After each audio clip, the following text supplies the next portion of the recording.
Canva selle aasta fookuses on olnud muuta Canva terviklikuks turundussüsteemiks.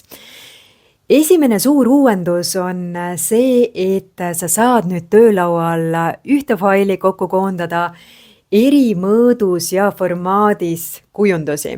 Näiteks on sul töölaual korraga lahti bänner, eri mõõdus sotsiaalmeedia kujundused ning dokumentturundustekstidega.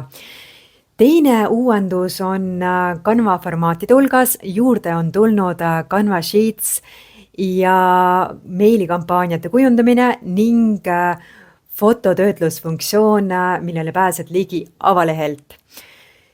Ning kolmandaks prioriteediks on olnud AI tehnoloogiate arendamine, uute võimaluste loomine.